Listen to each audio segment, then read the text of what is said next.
다큐 안나 평화에서 영화를 배우다. 안나 평화에서 영화를 배우다. 도포레스트 제공. 서울는 연합뉴스. 조재영 기자는 서양 미디어가 담고 있던 기존의 시선이 아니라고 한주민들의 평범한 일상과 인간적인 면모를 담고 싶었습니다. 다큐멘터리 안나 평양에서 영화를 배우다를 연출한 호주 출신 안나 브로이노스키 감독이 밝힌 연출의 변이다.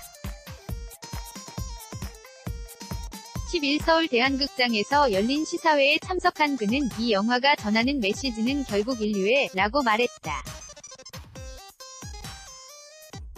감독은 2012년 9월 평양을 직접 방문해 3주간 머물면서 북한의 영화 제작 현장과 영화인들을 카메라에 담았다. 북한의 영화 산업 전반에 관해 촬영 허가를 받은 서구 영화인은 그가 처음이다. 안나 평화에서 영화를 배우다. 도포레스트 제공. 그가 평양을 찾은 이유는 북한 스타일의 선전 영화를 만들기 위해서다.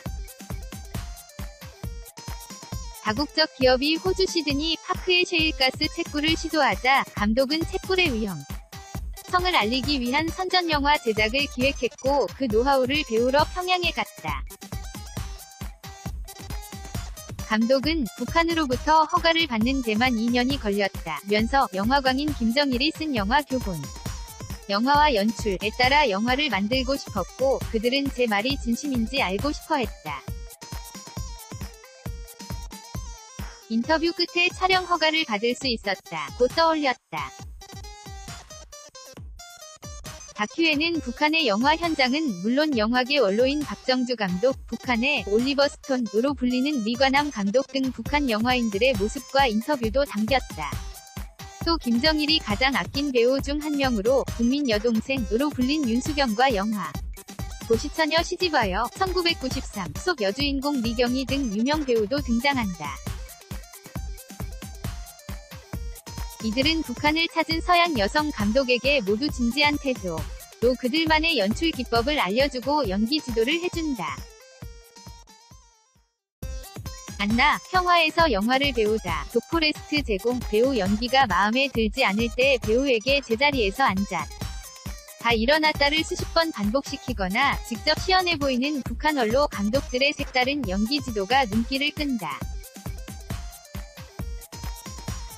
박정주 감독은 북한 최대 국립영화 제작소인 조선예술영화 촬영소 곳곳을 직접 안내하기도 했다. 총 부지 면적 100만에 달하는 야외 촬영기지에는 옛 조선과 일본, 중국, 한국의 서울거리 등의 야외 세트가 들어서 있다. 브로이노스키 감독은 북한의 영화 제작 수준은 1950년대 이탈리아 느낌이다. 디지털로 바뀐 요즘과 달리 독일의 필름 카메라로 촬영한다고 전했다. 이를 의식해서인지 북한도 영화 제작소만큼은 카메라에 담지 못하게 통제했다고 한다. 처음 북한 영화를 접했을 때 가난하고 굶어 죽는 국민을 세뇌하는 독재 정권, 악의 축 이미지가 자리 잡고 있었죠.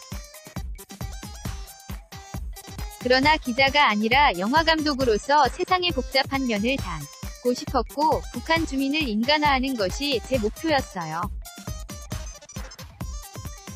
실제로 만나보니 영화인으로서 비슷한 점이 많다는 것을 느꼈죠. 촬영이 순조롭기만 한 것은 아니었다. 북한 관리들은 감독의 카메라 앵글이 어디를 잡는지 항상 지켜봤고 북한을 떠나기 전 촬영본이 담긴 하드디스크를 미리 보여달라고 요구하기도 했다. 안나 평화에서 영화를 배우다. 도포레스트 제공. 애초 촬영 허가를 받을 때 영화 제작 이외의 지역과 군인들은 찍지 않기로 약속했죠. 그런데 평양을 와이드샷으로 담을 때 군인이 나온 장면이 있었어요. 그러나 저를 담당했던 북한 인사가 저를 두둔해줘서 살릴 수 있었습니다. 이 영화 앞에는 혁명적 코믹 어드벤처라는 다소 과한 수식어가 붙였다. 감독은 북한에서 배운 대로 호주에서 현지 배우들을 데리고 북한 스타일로 영화 찍는 과정도 코믹하게 담았다. 북한 영화에는 다소 과장돼 보이는 배우들의 연기와 느닷없이 등장하는 노래, 성중 앞에서의 연설 장면, 씩씩한 여주인공이 빠짐없이 등장하는데 감독은 이런 요소들을 자기 단편 영화에 그대로 녹여냈다. 도쿄에서 태어난 감독은 1988년 서울올림픽 당시 주한 호주 대사였던 아버지 리처드 브로이노스키를 따라 한국, 필리핀, 베트남 등지에서 자랐다.